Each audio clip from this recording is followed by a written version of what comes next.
Dr. Jinwoo Kim pressed his face against the observation window of Kepler Station and watched the alien ships approach. 3 sleek vessels glided through space like silver fish swimming through dark water. After 200 years of wondering, if humans were alone in the universe, today would give them the answer. "They're beautiful," whispered Ambassador Hyunsoo Park, standing beside him. "The Viridian Trade Collective. Our first real contact with another intelligent species." Jinwoo nodded but said nothing. His stomach churned with excitement and fear. As the lead xenobiologist on humanity's first deep space research station, he had spent 5 years preparing for this moment. Every possible scenario had been planned. Every protocol had been rehearsed. Every detail had been checked and double-checked. The station's communication system crackled to life. "Attention all personnel. Our guests will dock in 30 minutes. All department heads report to Conference Room Alpha." Jinwoo straightened his uniform and took a deep breath. Time to make history, the conference room buzzed with nervous energy. Captain Min-seok Han stood at the head of the table, his weathered face calm despite the magnitude of the moment. Engineer Mina Choi sat quietly in the corner, tablet in hand, ready to handle any technical issues. Communications Officer Seong-yun, you monitored the translation systems that would allow humans and Viridians to understand each other. Remember, Captain Han said, we represent all of humanity today. The Viridians are peaceful traders according to their initial messages. They want to establish diplomatic and commercial relations. Let's not mess this up. Through the conference room's viewport, they could see the lead Viridian ship extending a docking tube toward their station. The tube connected with a soft thump that vibrated through the station's hull. "They're aboard," announced Security Chief Dong-hyun Lee. 3 individuals. They're heading toward us now." Jinwoo felt his heart racing. In just a few minutes, he would be face to face with beings from another world. He had dreamed of this moment since childhood, but now that it was happening, he felt overwhelmed. The conference room doors slid open. The Viridians walked in with smooth, graceful movements. They stood about as tall as humans but were thinner, with pale green skin that seemed to shimmer in the artificial light. Their large, dark eyes took in everything around them. They wore simple robes that looked both practical and elegant. "Greetings," said the lead Viridian in perfect English. "Thanks to the translation system. I am Kethna, trade representative of the Viridian Collective. These are my colleagues, Venlo and Sarki." Ambassador Park stepped forward and bowed slightly. "Welcome to Kepler Station. I am Ambassador Hyunsoo Park, representing Earth and all human colonies. We are honored to meet you." The formal introductions continued for several minutes. The Viridians explained their interest in establishing trade routes through human space. Humans could provide raw materials and agricultural products in exchange for advanced technology and manufactured goods. Both species would benefit. "This arrangement sounds promising," said Ambassador Park. "Perhaps we could discuss the details over refreshments. Would you care for some coffee? It's a popular human beverage." The Viridians exchanged glances. "We would be curious to experience this coffee," said Kethna. Jinwoo smiled. This was going perfectly. The aliens were friendly and interested in peaceful cooperation. He could already imagine the reports he would write about this historic meeting. Engineer Mina Choi stood up. "I'll get the coffee ready. Give me just a minute." She walked over to the coffee synthesizer built into the wall. The machine hummed quietly as she programmed it for 6 cups of medium-strength coffee. She pressed the activation button. Nothing happened. Mina frowned and pressed the button again. Still nothing. She opened the front panel and checked the internal displays. Error messages flashed across the small screen. She said quietly. "We might have a small problem." "What kind of problem?" asked Captain Han. "The coffee synthesizer isn't working. The main processor seems to have crashed." A moment of silence filled the room. The Viridians watched with interest as the humans processed this information. Then Dr. Jinwoo Kim threw his hands up in the air. "All is lost!" he shouted at the top of his lungs. "This is a disaster! A complete catastrophe! We've ruined everything! The first aliens humanity has ever met, and we can't even offer them a simple cup of coffee. They'll think we're incompetent. They'll never want to trade with us. This is the end of human diplomacy. All is lost." The Viridians stepped backward, their large eyes growing even wider. They began making rapid clicking sounds to each other. In their own language, Ambassador Park's face turned red with embarrassment. "Dr. Kim, please calm down. It's just a coffee machine." "Just a coffee machine?" Jinwoo continued his dramatic outburst. "This was supposed to be perfect. Everything was supposed to go exactly according to plan. Now our new alien friends will think humans are primitive and unreliable. They'll tell the whole galaxy that we can't even make a simple beverage. All is lost." Engineer Mina Choi stared at her colleague in confusion. "Jinwoo, I can fix this in 10 minutes. It's just a software glitch." But Jinwoo was beyond reasoning. 10 minutes? 10 minutes too late. The damage is done. The Viridians have seen our incompetence. They'll never trust us now. Humanity's future among the stars is ruined. All is lost." The Viridians huddled together, clicking rapidly in their own language.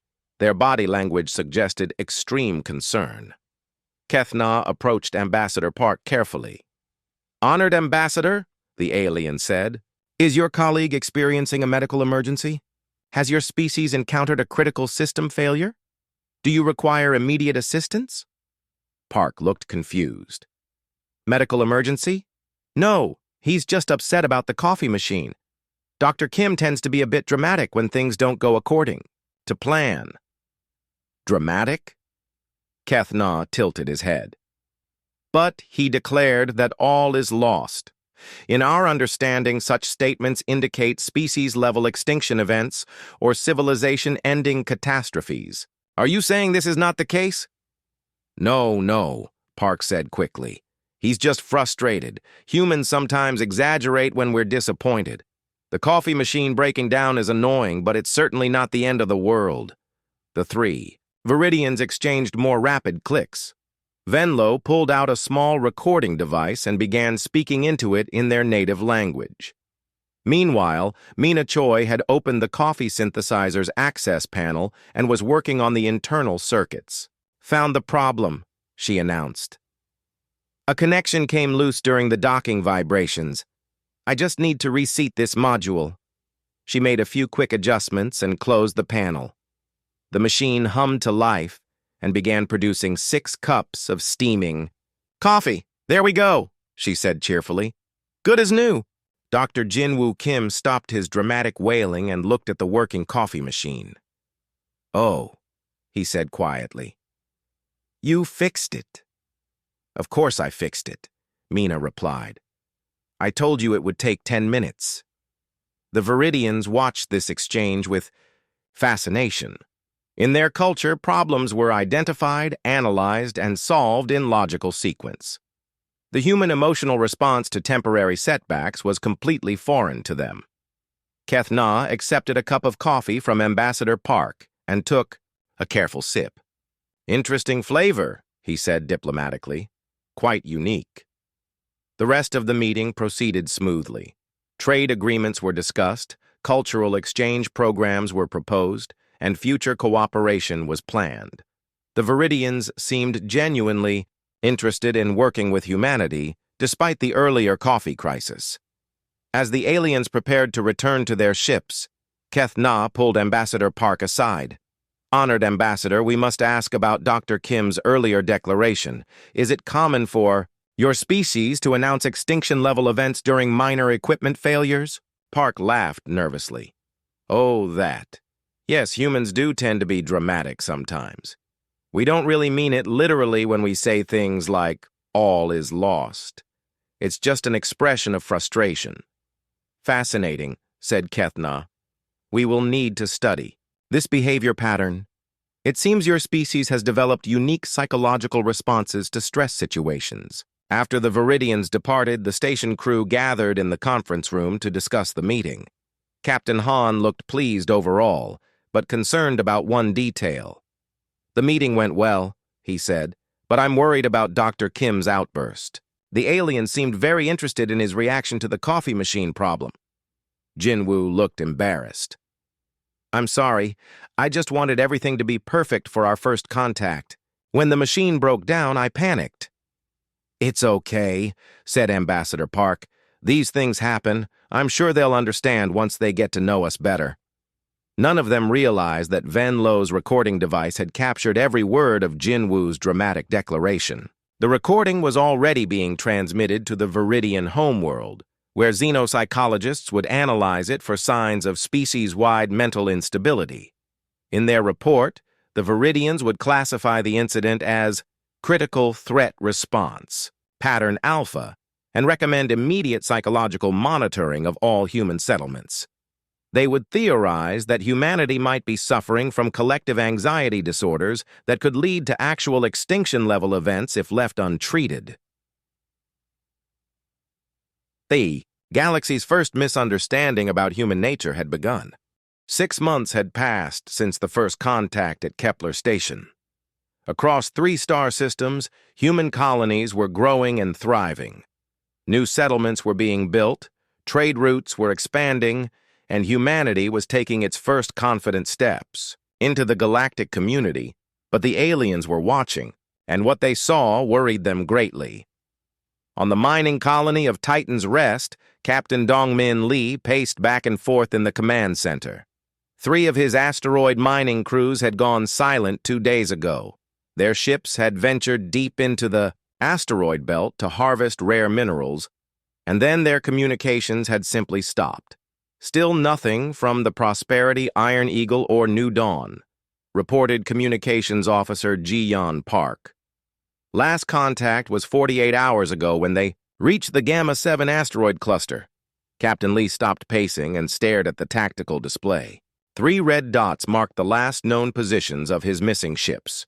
Each vessel carried 12 crew members, 36 people under his command, somewhere out there in the dark. "Could be solar interference," suggested Navigation Officer Sun-Ho Kim.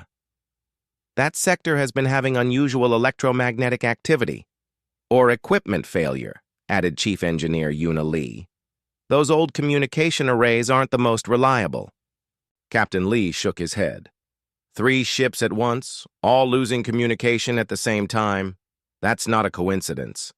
The bridge fell silent. Everyone knew what he was thinking. Space was dangerous. Ships could be destroyed by asteroid impacts, reactor failures, or a dozen other catastrophes. The silence stretched on for another hour with no word from the missing crews. Finally, Captain Lee could stand it no longer. He slammed his fist on the command console. "All is lost!" he shouted. 3 ships, 36 good people, they're gone, dead! Lost forever in the void. This is a disaster, a complete catastrophe. How will I tell their families? How will I explain this to Earth Command? All is lost."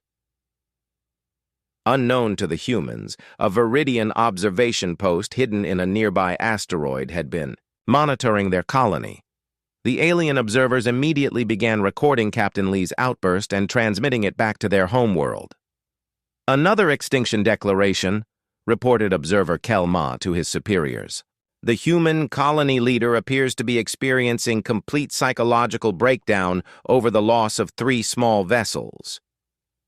Meanwhile, back on Titan's Rest, the missing ships suddenly appeared on the scanner. The Prosperity came into communication, range first. "Titan's Rest, this is Captain Sangjin Oh of the Prosperity. Sorry for the radio silence. We hit the mother lode out here and had to shut down all non-essential systems to handle the mining load. You're not going to believe what we found." Captain Lee's dramatic wailing stopped instantly. "Captain O, you're alive? All of you?" "Very much alive and very rich," came the cheerful reply. "We found the largest platinum deposit any of us have ever seen. We've been working around the clock for 2 days straight to extract it. The Iron Eagle and New Dawn are loaded to capacity, too. We're heading home with enough platinum to fund the colony for the next 10 years. The 3 mining ships returned to Titan's Rest carrying the largest mineral haul in the colony's history. Captain Lee went from declaring total disaster to celebrating the greatest success his people had ever achieved, all in the span of 5 minutes. But the Viridian observers saw something very different. To them, it appeared that humans routinely declared species extinction during temporary setbacks, then somehow managed to survive and even prosper despite their apparent psychological instability. 3 weeks later, on the agricultural world of New Eden, terraforming engineer So-Young Han discovered a problem with the atmospheric processors. The massive machines that were slowly converting the planet's atmosphere to breathable air were showing decreased efficiency. The oxygen production rate has dropped by 0.2%, she told Planetary Administrator Min-jae Park during their morning briefing. It's not much, but if the trend continues, it could delay our terraforming schedule by several months. Administrator Park frowned. Can you identify the cause? I'm working on it, So-Young replied. The processors are incredibly complex. It could be anything from dust buildup to component wear to software glitches. She spent the next several hours analyzing data streams from the atmospheric processors. The decrease was small but consistent. Something was definitely wrong, but she couldn't pinpoint the exact cause. As the day wore on, So-Young became increasingly frustrated. The atmospheric processors were her responsibility. If they failed, the entire terraforming project would be in jeopardy. Thousands of colonists were depending on her to transform this world into a place where humans could live and breathe freely. By evening, her frustration had reached a breaking point. Standing in the processor control room, surrounded by flashing displays and warning lights, she threw her hands up in despair. "All is lost!" she screamed. "The processors are failing! The terraforming project is doomed! We'll never be able to make this planet habitable. All our work has been for nothing. The colonists will have to evacuate. New Eden is finished. All is lost." A crystalline hegemony trade vessel in orbit above New Eden detected her outburst through their monitoring systems. The crystalline beings, who communicated through harmonic vibrations, were even more concerned than the Viridians about human psychological stability. "The human engineer declares total planetary failure," the ship's captain reported to the Hegemony Council. "They appear to be abandoning their terraforming efforts due to minor system degradation." But So-Young Han was not abandoning anything. Her dramatic outburst had actually helped her think more clearly. Sometimes, she realized, when you're staring at a problem too closely, you need to step back and look at the bigger picture. She spent that night reviewing every aspect of the atmospheric processor design. By morning, she had identified the real issue. The problem wasn't equipment failure at all. It was an inefficiency in the chemical processing cycle that could be corrected with a simple modification. Better yet, while designing the fix, she realized she could improve the entire system's performance. Her modification didn't just restore the original efficiency. It increased oxygen production by 400%. Within a week, New Eden's terraforming schedule was ahead of target by 2 full years. What had seemed like a catastrophic failure had become the breakthrough that would make New Eden humanity's most successful colonial project. The crystalline hegemony observers were baffled. The humans had declared planetary extinction, then somehow achieved miraculous technological advancement. This pattern made no sense according to any known psychological model. The third incident occurred during trade negotiations between human representative Jae-hyun and the crystalline hegemony. The talks were going well until the aliens proposed a 2% import tariff on human agricultural products. 2%? Jae-hyun said, reviewing the proposal. That seems a bit high for basic food exports. The hegemony negotiator, whose crystalline body rang with musical tones as he spoke, replied, "It is a standard rate for new trading partners. Most species find it acceptable." Jae-hyun frowned and ran some quick calculations on his tablet. The Jiu Tariff would reduce human profits significantly, but it wouldn't make trade impossible. Still, he had been hoping for better terms. He stood up from the negotiation table and began pacing around the room. The crystalline hegemony delegation watched him with growing concern as his agitation became more apparent. "This is terrible," Jae-hyun finally burst out. 2% will destroy our profit margins. Human agriculture will never be competitive in the galactic market. Our farmers will go bankrupt. Our colonies will starve. This is the end of human economic expansion. All is lost. The crystalline beings resonated with alarm frequencies. Their harmonic communication filled the air with sounds of distress and confusion. To them, Jae-hyun's reaction suggested that a simple trade tariff threatened the survival of the entire human species. "Perhaps," the lead negotiator chimed carefully, "we could reconsider our terms. The hegemony does not wish to cause extinction-level economic damage to your people." 3 hours later, Jae-hyun walked out of the negotiations with a deal that eliminated tariffs entirely and actually provided a 15% price bonus for human agricultural exports. The crystalline hegemony had been so concerned about causing human extinction that they offered terms better than any species had ever received. Back on their home world, hegemony economists tried to understand how human trade negotiation tactics worked. They concluded that humans must operate under constant threat of species extinction, making them desperate but somehow also more effective at achieving favorable outcomes. Meanwhile, across the galaxy, the Galactic Council was receiving reports from dozens of species about similar incidents. Humans were declaring extinction over sports defeats, food shortages, transportation delays, and minor technological problems. Yet somehow, every time they declared all is lost, they seemed to find ways not just to survive, but to thrive. Xenopsychologist. Zena of the Third Spiral compiled all the reports into a comprehensive analysis. Her conclusion was deeply troubling. "The Terran species appears to be experiencing collective psychological deterioration," she wrote in her report to the Council. "They demonstrate extreme emotional responses to minor setbacks, consistently declare imminent extinction, yet somehow continue to expand and prosper. This suggests they may have developed elaborate psychological defense mechanisms to cope with constant existential terror. If this pattern continues," her report concluded, "the humans may eventually experience an actual extinction-level crisis. Their frequent declarations of doom may be early warning signs of genuine species-wide mental breakdown. I recommend immediate establishment of monitoring protocols to track human psychological stability across all their settlements." The Galactic Council read Zena's report with growing alarm. A species that lived in constant fear of extinction might eventually bring about the very catastrophe they kept declaring. If humans truly believed they were always on the verge of extinction, they might make desperate decisions that could threaten not just themselves, but other species as well. Within days of receiving the report, the Council voted to establish the Terran Crisis Monitoring Bureau.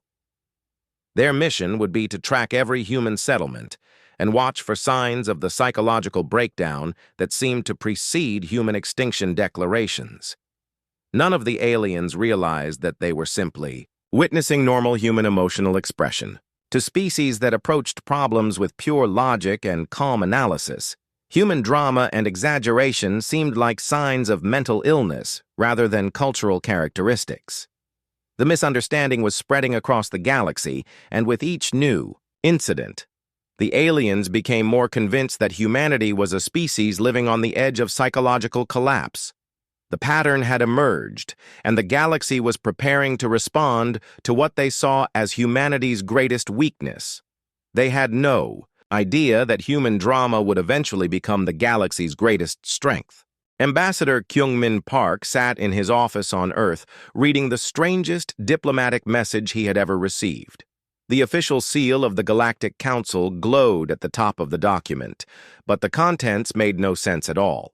Formal request for mandatory psychological evaluation and stability enhancement protocols for the human species, he read aloud to his assistant, Dr. Yunji Song. Dr. Song, Earth's leading xenopsychiatrist, looked up from her own copy of the message with confusion. They want to evaluate our entire species? What could possibly have prompted this? Ambassador Park scrolled through the attached documentation. According to this, they have recorded 847 separate incidents of humans declaring imminent extinction over the past 6 months. They're concerned about our mental health. 847? Dr. Song frowned. That seems like a lot. What kind of incidents? Park read from the list. Sports team defeats, food shortages, transportation delays, equipment malfunctions, academic failures, trade negotiations, crop rotations, and something called recreational gaming outcomes. They've classified all of these as extinction-level psychological crises. Dr. Song stared at him in disbelief. They think losing a football game is an extinction-level crisis? Apparently. Listen to this entry. Human subject Young-Soo Choi declared complete species failure and universal doom when his local sports team lost a recreational competition by a margin of 2 points. Subject exhibited extreme emotional distress and proclaimed that all hope for humanity was permanently lost. Young-Soo was probably just upset that his team lost the championship, Dr. Song said slowly. Humans get emotional about sports. It's completely normal. Ambassador Park continued reading. Here's another one. Human subject Ji-won Kim announced total civilization collapse when a food delivery service experienced a 30-minute delay. Subject declared that starvation was imminent and that human society would crumble within hours. She was probably just hungry and being dramatic about her lunch being late, Dr. Song said with growing understanding. The aliens are taking our everyday expressions literally.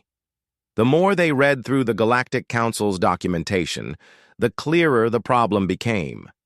Every time a human said something like, all is lost, or this is the end of everything, or we're all doomed, the aliens recorded it as evidence of psychological breakdown. This is actually quite serious, Dr. Song said after they finished reviewing the files. The aliens genuinely believe we're mentally unstable. They think our species is living in constant fear of extinction. Ambassador Park activated his communication system. We need to arrange a formal response to this. I'll contact the Galactic Council and request a meeting to discuss their concerns. 3 days later, Ambassador Park and Dr. Song arrived at the Galactic Council chambers aboard the massive Space Station New Geneva. The station orbited neutral space between several major alien homeworlds and served as the diplomatic center for 47 different species. The council chamber was an impressive sight. Representatives from dozens of alien species sat in a vast circular amphitheater. The Viridians with their green skin and large dark eyes, the crystalline hegemony members whose bodies rang with musical tones, the analytical collective with their multiple eye stalks, and many others that humans had never encountered before.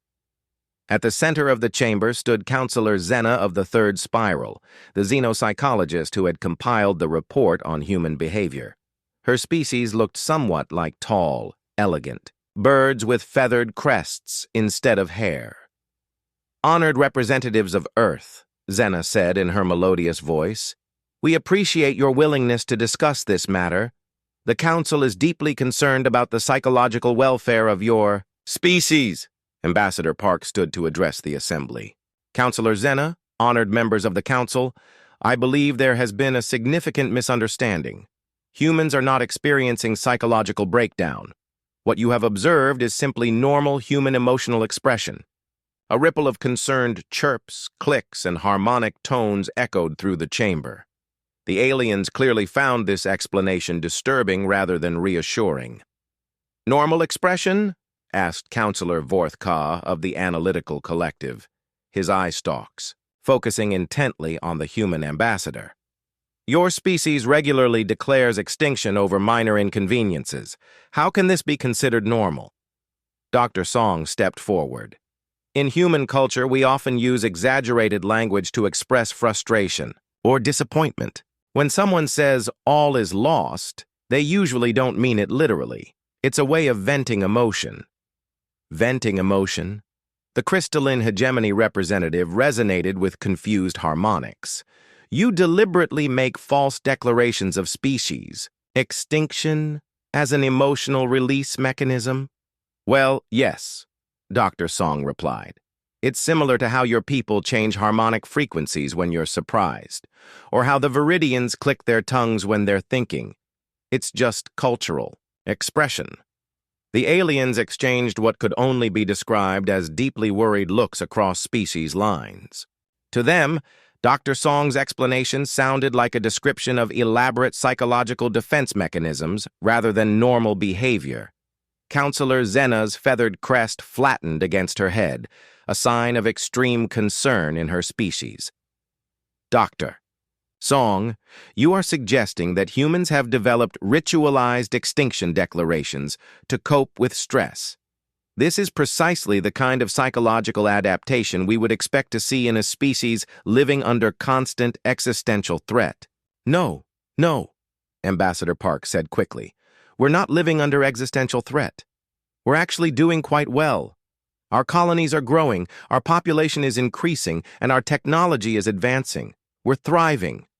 That makes it even more troubling, said Counselor Vorth-Ka.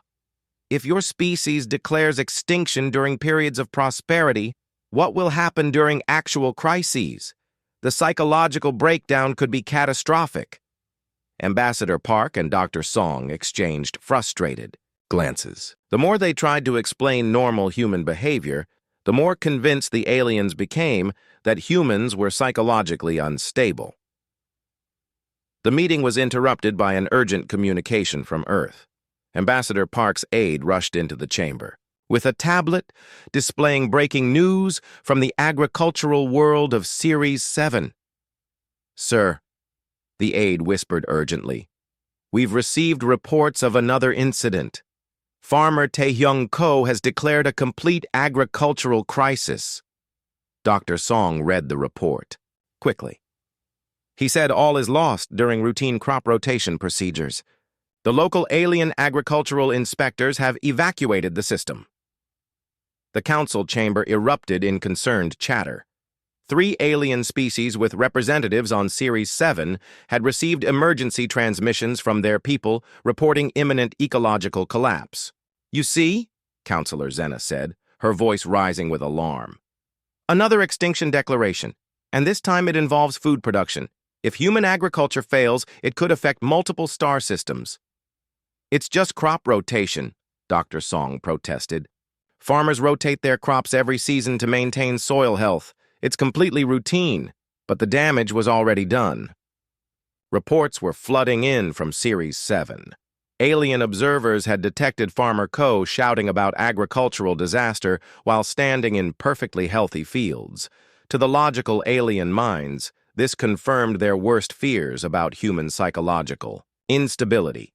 The human agricultural specialist declared total crop failure while surrounded by abundant plant life, reported the Viridian Observer on Series 7. This suggests severe disconnection from reality. Ambassador Park felt a growing sense of helplessness.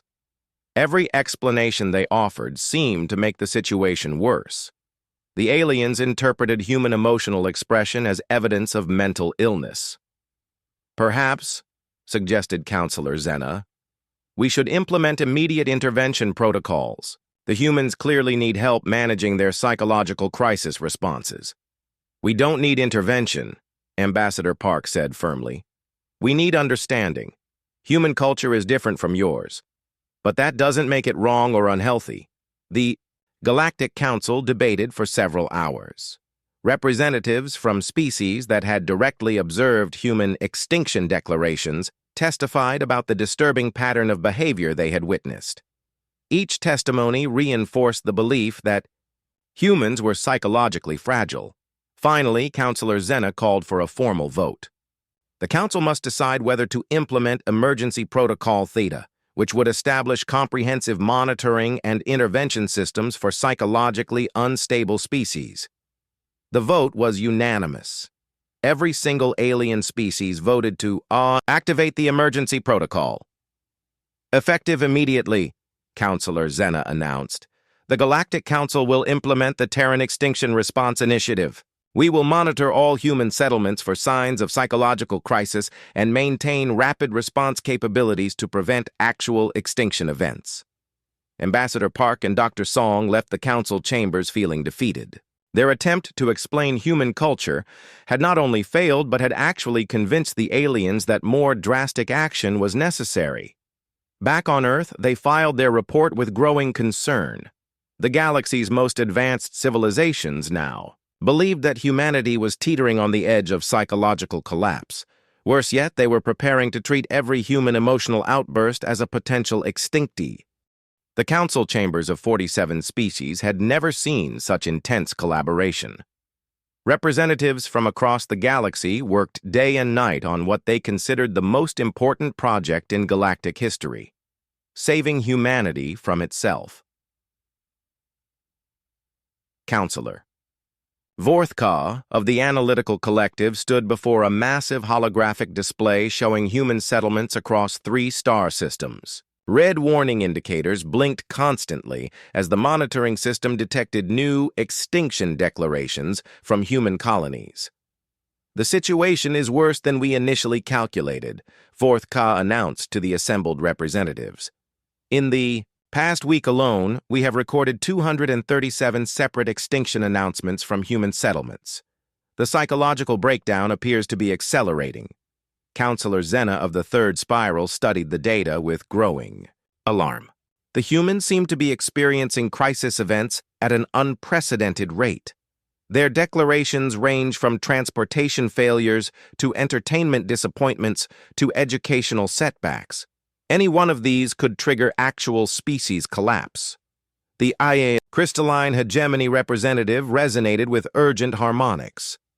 My analysis suggests the humans operate in a constant state of perceived near extinction. This level of psychological stress should have destroyed them long ago, yet somehow they continue to expand and prosper. It defies all known models of species survival. Which is precisely why we must act, said Vorthka. The humans have developed remarkable psychological resilience, but such defenses cannot last forever. Eventually, their constant extinction fears will manifest as actual extinction events. The alien leaders had been working for 6 months on the Terran Extinction Response Initiative. Never before had the galaxy's greatest minds collaborated so intensively on a single project. The survival of an entire species depended on their success. The automated translation systems are now fully operational, reported the Viridian Technical team leader. Any human communication containing phrases like "all is lost," "we're doomed," "this is the end," or 342 other extinction indicators will trigger immediate alert protocols. The monitoring network was truly impressive. Sophisticated artificial intelligence systems scanned all human communications across known space.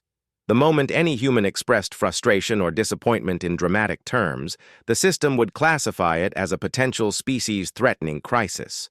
The rapid response fleets are positioned and ready, announced the military coordinator from the Stellar Defense Coalition. We have 23 fully equipped intervention fleets positioned within 12 hours of all human settlements.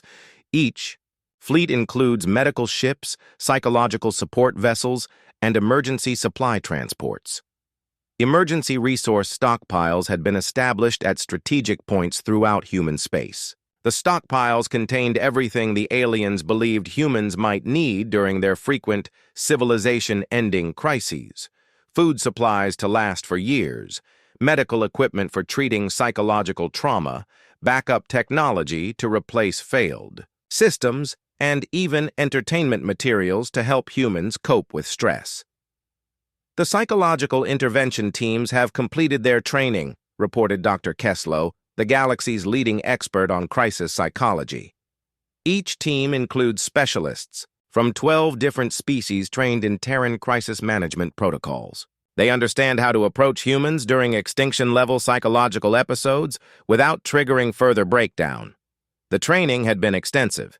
Alien psychologists had studied every recorded human extinction declaration, developing detailed response strategies for different types of human psychological crises. They learned to speak in calm, soothing tones, to avoid sudden movements that might startle distressed humans, and to provide immediate reassurance that extinction was not actually imminent. The system is ready for its first major test, Vorth Kai announced. All monitoring stations report full operational status. All response fleets are in position. All emergency supplies are properly distributed. The galaxy is now prepared to prevent human extinction. The test came sooner than anyone expected. On Earth, in the city of Seoul, 16-year-old student Sumin Jang sat in her bedroom staring at her mathematics test results. The red mark at the top of the page seemed to mock her, 43%. She had failed her calculus exam. Sumin had studied for weeks. Mathematics had always been difficult for her, but she had worked harder than ever before to prepare for this test. Her parents expected good grades. Her teachers expected improvement. Her friends all seemed to understand calculus better than she did. The failure felt overwhelming. Sawamin threw herself onto her bed and buried her face in her pillow. "All is lost!" she cried into the fabric. "I'm terrible at math. I'll never understand calculus. I'll fail the class. I won't get into university. My future is ruined. My life is over. All is lost." It was a perfectly normal teenage reaction to academic disappointment. Students across Earth and throughout human history had expressed similar frustration after failing tests. For Sumin, it was just a moment of dramatic emotional release. But the Terran Extinction Response Initiative detected every word. Automated translation systems immediately flagged Sumin's declaration as Critical Extinction Event Level 7. The phrase, "all is lost," triggered the highest level of emergency response. Within seconds, alert signals were racing across subspace communication networks to every monitoring station in the galaxy. "Emergency alert from Earth," announced the duty officer at the main monitoring station. "Human adolescent has declared total extinction. Appears to be related to educational system failure. Recommending immediate intervention." The response was swift and massive. 3 alien medical ships launched from hidden positions beyond Earth's moon. 2 psychology vessels jumped to hyperspace from the outer system. An emergency supply convoy began loading educational support materials, backup computing systems, and crisis counseling equipment. On Earth, Sumin was completely unaware that her dramatic outburst had triggered a galactic emergency. She spent 10 minutes crying into her pillow, then sat up and began planning how to approach her teacher about retaking the exam. "Maybe I can get extra credit," she said to herself. "Or study with Minky and Hejin. They're good at calculus." Meanwhile, the first alien response ships were entering Earth's atmosphere. The lead vessel, a sleek Viridian medical ship, transmitted urgent messages to Earth's government. "This is Medical Ship Harmony responding to educational crisis emergency," came the alien transmission. "We have received reports of extinction-level academic system failure. Request immediate permission to provide psychological intervention and educational support services." Earth's orbital traffic control was baffled. "Medical Ship Harmony, we show no medical emergencies or educational crises. What kind of intervention are you referring to?" Human adolescent Sumin Jang has declared complete species extinction due to academic failure, the alien captain explained, patiently. "Our analysis indicates potential collapse of human educational systems. We are prepared to provide emergency tutoring support, crisis counseling, and backup educational infrastructure." The traffic controller stared at his screens in confusion. He ran a quick check on any recent emergencies in Seoul. "Harmony, we show no educational emergencies or system failures. Are you sure you have the right planet?" By this time, the second wave of response ships was arriving. Crystalline hegemony psychological support vessels took up position over Seoul. Their harmonic communication systems began broadcasting what they believed were calming frequencies to help stabilize human mental states during the educational crisis.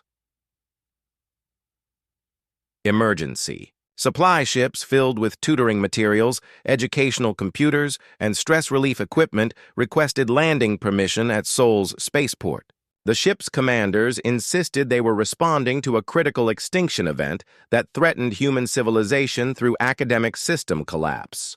Earth's government officials frantically tried to understand what was happening.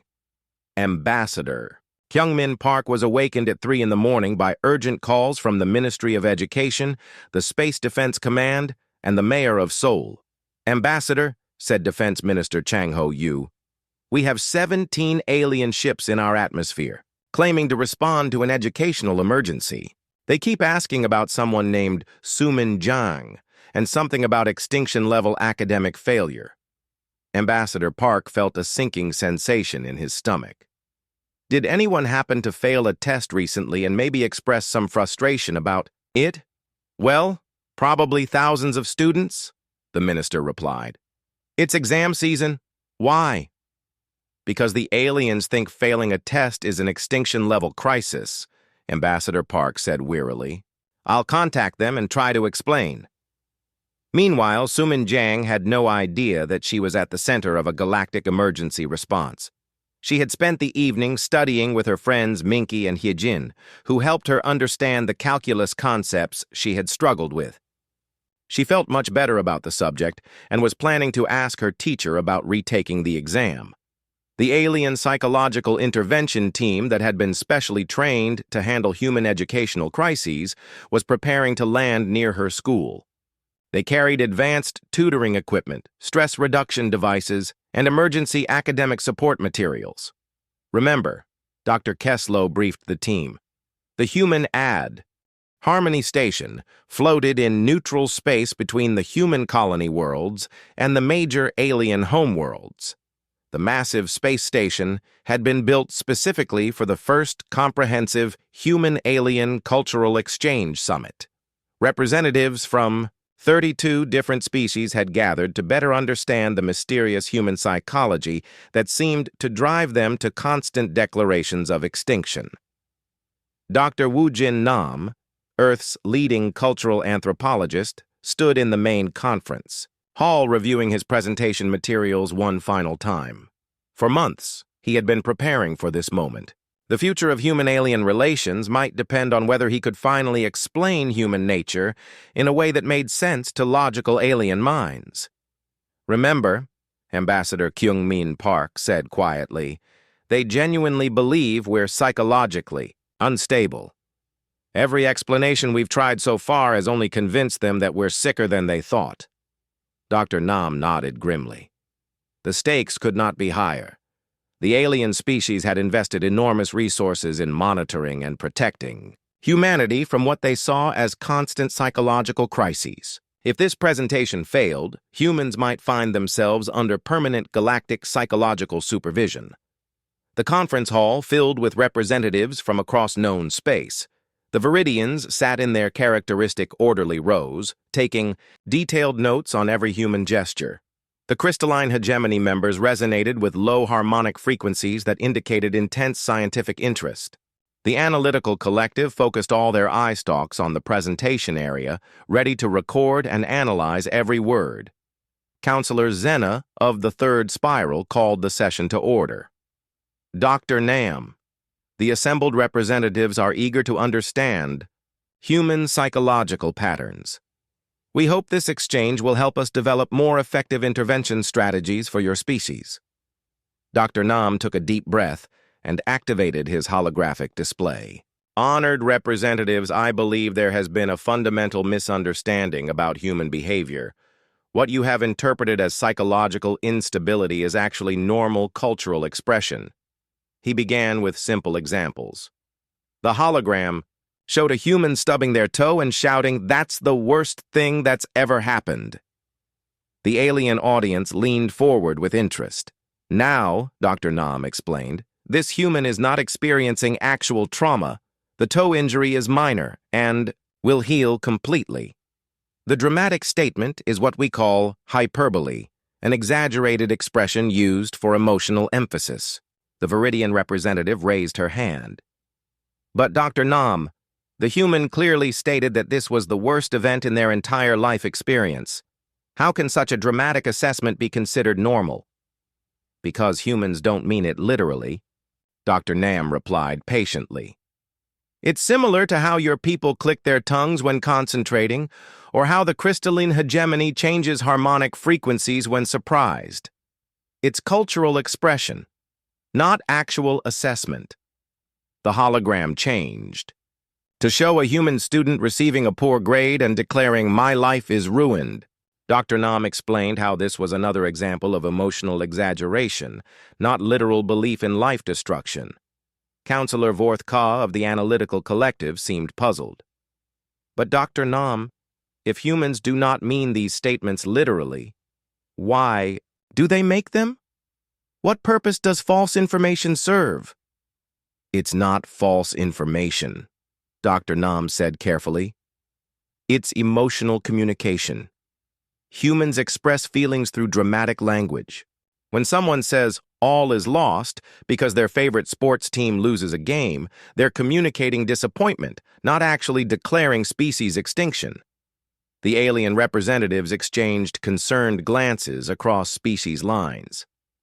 This explanation was even more troubling than their original theories. "Dr. Nam," said Counselor Zena slowly, "you are describing a species that has developed ritualized false emergency declarations as a form of emotional regulation. This suggests even deeper psychological adaptation to constant existential stress than we previously understood." Dr. Nam felt his frustration building. Every explanation seemed to make the situation worse. He decided to try a different approach. "Let me demonstrate," he said. "I'm going to show you examples of actual human extinction declarations versus everyday emotional expression." The hologram displayed two scenarios side by side. On the left, it showed historical footage of humans evacuating a planet due to an actual volcanic catastrophe. The humans spoke in calm, organized tones about evacuation procedures and safety protocols. On the right, it showed a teenager declaring, "All is lost," because her phone battery had died. Notice the difference, Dr. Nam pointed out. During the real emergency, humans are calm and logical. During the minor inconvenience, humans are dramatic and emotional. This is exactly the opposite of what you would expect if dramatic declarations indicated actual psychological crisis. For the first time since the summit began, the alien audience fell completely silent. Multiple species appeared to be processing this information with growing understanding. The crystalline hegemony representative resonated with what could only be described as a musical gasp. The dramatic declarations occur during minor problems, while genuine crises produce logical responses? Exactly, Dr. Nam said with relief. Human dramatic expression is actually a sign that everything is basically okay. When humans face real dangers, we become very practical and calm. Counselor Vorth Ka's eye stalks twisted in what his species used to indicate deep thought. This suggests that human extinction declarations are actually indicators of psychological stability rather than instability. That's right, Dr. Nam confirmed. A human who can declare all is lost over a broken coffee machine is a human who feels safe enough to be dramatic about minor problems. It's a luxury of security, not a sign of crisis. The revelation spread, through the assembled representatives, like a wave. Years of careful observation and analysis were being recontextualized in real time. What they had interpreted as signs of psychological breakdown were actually evidence of psychological health. But this creates a significant problem, Counselor Zena said after several minutes of intense interspecies discussion. We have built the most comprehensive emergency response network in galactic history based on our misunderstanding of human behavior. She was right. The Terran Extinction Response Initiative involved hundreds of ships, thousands of personnel, and resource stockpiles worth more than the gross domestic product of most planets. The automated monitoring systems alone represented the combined technological achievement of 47 different species. Moreover, added the Viridian representative, Some of our species have come to appreciate the rapid response capabilities we developed for human crisis management. The system has proven useful for responding to actual emergencies affecting other species. This was an unexpected development. The network designed to protect humans from imaginary psychological crises had become genuinely valuable for handling real emergencies across the galaxy. The monitoring systems detected and responded to the Nexus 7 solar flare crisis in under 6 hours, reported the Stellar Defense Coalition representative. Without the infrastructure we built for human crisis response, that evacuation would have taken days. The psychological support teams we trained for Terran crisis management proved invaluable during the crystalline plague outbreak, added Dr. Kesslow. The rapid deployment capabilities saved thousands of lives. Dr. Nam watched with amazement as the aliens began discussing how to maintain and expand the emergency response network. What had started as a massive misunderstanding was transforming into the galaxy's greatest collaborative achievement. So, Counselor Zena said thoughtfully, human dramatic tendencies have accidentally caused us to create the most sophisticated disaster response system in recorded galactic history. It appears so, Dr. Nam agreed. Though I'm not sure accidentally is the right word. Human nature, even when misunderstood, has led to something beneficial for everyone. The summit continued for 3 more days as alien species worked to understand the implications of the revelation. The Terran Extinction Response Initiative would need to be completely reimagined, but not dismantled. Instead of responding to human emotional expressions, it would focus on actual emergencies affecting all species. There is one final question, Counselor Vorthka said during the closing session. Now that we understand human dramatic expression, how do we distinguish between emotional exaggeration and genuine human crisis situations? Dr. Nam smiled. That's actually quite simple.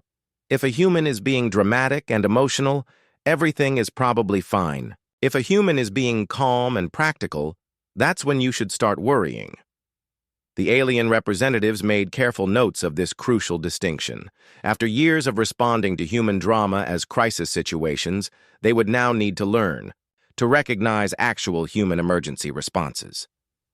As the summit concluded, Dr. Nam reflected on the strange turn of events. Humanity's tendency toward dramatic overreaction had somehow convinced the galaxy to build the most advanced emergency response system in known space. What had begun as a cultural misunderstanding had evolved into something that would benefit every species in the galaxy. The revelation was complete, but the real work was just beginning. 5 years had passed since the great revelation at Harmony Station. The galaxy had changed in ways no one could have predicted. What began as a massive misunderstanding about human psychology had evolved into the most successful interspecies collaboration in recorded history. Captain Hyjin Lim stood on the bridge of the RSS Unity, the first joint human-alien rapid response vessel ever constructed. The ship was a marvel of cooperative engineering, combining human intuition with alien analytical precision. Around her, crew members from 7 different species worked together seamlessly. Captain, reported Navigation Officer Kess Venn, a Viridian, whose green skin had adapted to the ship's lighting systems. We're receiving a distress signal from the mining colony on Kepler 442b. Appears to be a genuine emergency this time.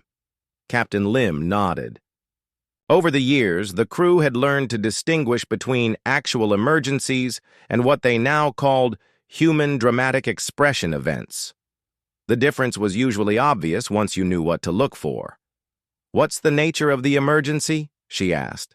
"Seismic activity," replied Chief Science Officer Zorka of the Analytical Collective, his eye stalks focused on multiple data streams simultaneously. "The colony's geological sensors indicate possible volcanic eruption within the next 12 hours. Evacuation may be necessary. Set course for Kepler 442b, maximum speed," Captain Lim ordered.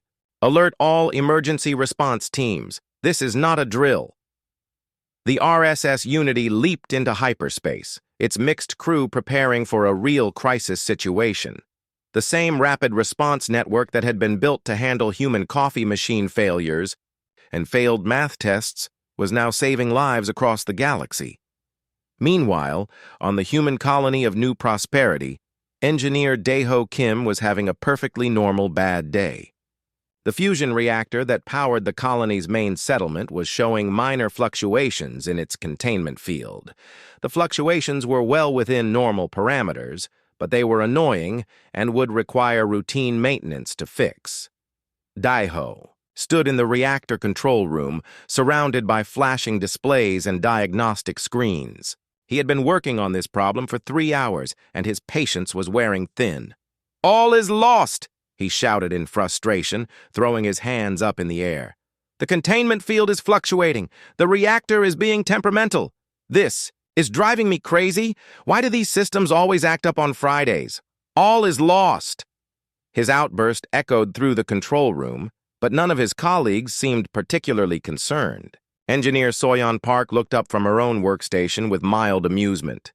"Rough day?" she asked casually. "The worst," Daeho replied dramatically. "This reactor has a personal vendetta against me. It's clearly plotting my downfall." Nearby, a group of alien technicians from the crystalline hegemony continued their work without pause. Their harmonic communication indicated mild amusement rather than alarm. After 5 years of working alongside humans, they had learned to recognize the difference between human emotional expression and actual crisis situations.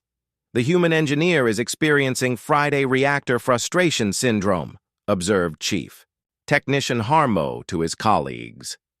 "Standard human response to minor technical difficulties occurring at the end of the work week. No intervention required." The transformation in alien understanding had been remarkable. Where once human dramatic expressions triggered galaxy-wide emergency responses, they were now recognized as normal cultural behavior. The aliens had even developed their own terminology for different types of human emotional expression. Monday morning despair was the human tendency to declare life meaningless at the beginning of the work week. Traffic apocalypse syndrome occurred when humans proclaimed civilization's end due to transportation delays. Examination extinction events happened when students declared species-wide doom over academic performance. The aliens found human emotional variety fascinating rather than alarming. Some species had even begun adopting modified versions of human dramatic expression for their own cultures. Back on the RSS Unity, Captain Lim and her crew had arrived at Kepler 442b just as the predicted volcanic eruption began. The response was swift and coordinated, combining human crisis instincts with alien analytical capabilities. "Evacuation ships are in position," reported Communications Officer Venlo. "Human colonists are being evacuated in calm, orderly fashion. No dramatic declarations detected confirming genuine emergency status." It was exactly as Dr. Woo Jin Nam had explained 5 years earlier. During real emergencies, humans became practical and focused. The absence of dramatic emotional outbursts was actually a reliable indicator that the situation was serious. "All colonists safely evacuated," Captain Lim announced as the last transport ship cleared the planet's atmosphere. Behind them, the volcano erupted in spectacular fashion, filling the sky with ash and molten rock. Another successful rescue operation. The evacuation had taken only 6 hours from initial distress signal to final safety confirmation. The rapid response network that had been built to handle human psychological crises had proven invaluable for handling actual emergencies. On Earth, Ambassador Kyungmin Park reviewed the latest reports from human colonies across known space. The statistics were remarkable. In the 5 years since the Great Revelation, human settlements had expanded faster than ever before. Trade relationships with alien species had flourished. Technological advancement had accelerated through interspecies cooperation. "It's ironic," he said to Dr. Yoonji Song during their weekly briefing. "Our tendency toward drama, which the aliens initially saw as a weakness, has become one of our greatest diplomatic assets. Dr. Song nodded thoughtfully. The aliens have learned that human emotional expression provides valuable information about our psychological state. When we're being dramatic, they know we're feeling safe and secure. When we're being calm, they know to pay attention because something might actually be wrong. The relationship between human dramatic expression and actual crisis response had become a cornerstone of interspecies cooperation. Human emotional sensitivity served as an early warning system for problems that more logical species might miss. The Viridians credit our crisis detection instincts with identifying 17 potential disasters before they became actual emergencies, Ambassador Park noted. Apparently, humans notice problems and start complaining about them long before analytical species realize anything is wrong. This had proven true in numerous cases. Human technicians would begin expressing frustration about equipment behavior days or weeks before alien sensors detected actual malfunctions. Human farmers would complain dramatically about crop conditions that alien agricultural experts considered normal, only to be proven right when problems emerged later.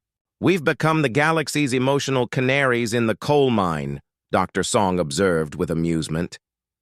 The final irony was that the Extinction-Level Contingency button remained in place, but now it was used for actual extinction-level events. The massive infrastructure built to respond to human coffee machine failures had been repurposed into the galaxy's primary emergency response network. Just the previous month, the system had coordinated the evacuation of 3 star systems threatened by a rogue black hole. The rapid response capabilities, psychological support teams, and emergency resource networks had saved billions of lives across multiple species.